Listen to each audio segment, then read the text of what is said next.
జగన్మోహన్ రెడ్డి గారు చర్చలకు వెళ్ళారు. పులివెందుల్లో ఒక పెద్ద లైవ్ ఇచ్చారు గంటల తరబడి. నరేంద్ర మోడీ గారు ఢిల్లీలో బిషప్పులతో మీటింగ్ పెట్టారు. చంద్రబాబు నాయుడు గారు సెమీ క్రిస్మస్కి అటెండ్ అయ్యారు. దాంట్లో రఘురామకృష్ణరాజు గారు చంద్రబాబు నాయుడు గారు ట్రూ క్రిస్టియన్ అని ప్రసంగం ఇచ్చారు. రేవంత్ రెడ్డి గారు మెదక్ చర్చికి వెళ్ళారు.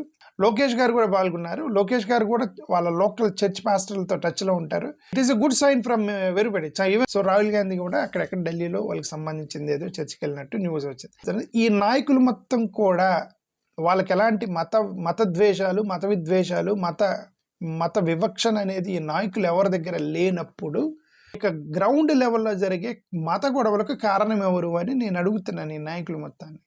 Who is the reason for the religious conflicts in the ground level? Narendra Modi గారు ఢిల్లీలో బిషప్పులతో ఫోటో తీసుకొని ట్విట్టర్లో కొట్టగానే కేరళలో ఉన్న ఒక కమ్యూనిస్ట్ నాయకుడు సిట్టింగ్ ఎమ్మెల్యేను ఎంపీని అతను టక్కన ఒక రివర్స్కు ట్వీట్ కొట్టాడు. ఏమని?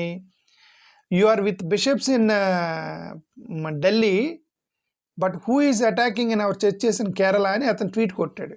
రఘురామకృష్ణరాజు గారు మాకు భయంకరమైన స్పీచ్ ఇచ్చారు. చంద్రబాబు నాయుడు గారు ట్రూ క్రిస్టియన్, తాను తగ్గించుకున్నవాడు హెచ్చించుకున్నవాడు తగ్గించబడి అని చెప్పి ఒక ప్రసంగం ఇచ్చారు రఘురామకృష్ణరాజు గారు. గతంలో రఘురామకృష్ణరాజు గారు ఇది చర్చలకు వెళ్ళాలి మొత్తం సర్టిఫికేట్ వీకెండ్ అని చెప్పి లెటర్ల మీద లెటర్లు కొట్టాడు జగన్మోహన్ రెడ్డి గారి ప్రభుత్వంలో. ఎప్పుడైతే జగన్మోహన్ రెడ్డి గారి ప్రభుత్వం ఉంటుందో వీళ్ళందరూ మత గొడవలు సృష్టించడానికి ప్రయత్నం చేస్తారు. ఎందుకంటే జగన్ని బ్యాడ్ చేయడానికి.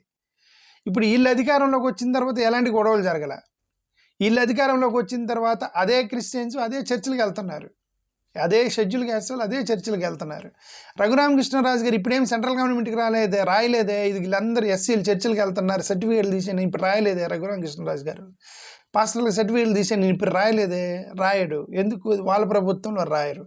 మా ప్రభుత్వంలో ఎలాంటి మత గొడవలు జరగవు అని చెప్పి చెప్పుకోవడానికి ప్రయత్నం చేస్తారనమాట. జగన్మోహన్ రెడ్డి గారి అధికారంలోకి రాగానే ఏం చేస్తారంటే టక్ మత గొడవలు సృష్టిస్తారనమాట వీళ్ళంతా. ఎందుకంటే జగన్కి బ్యాడ్ నేమ్ తీసుకురావడానికి, అల్లర్లు సృష్టించడానికి, టెన్షన్ పెడతానికి జగన్ని.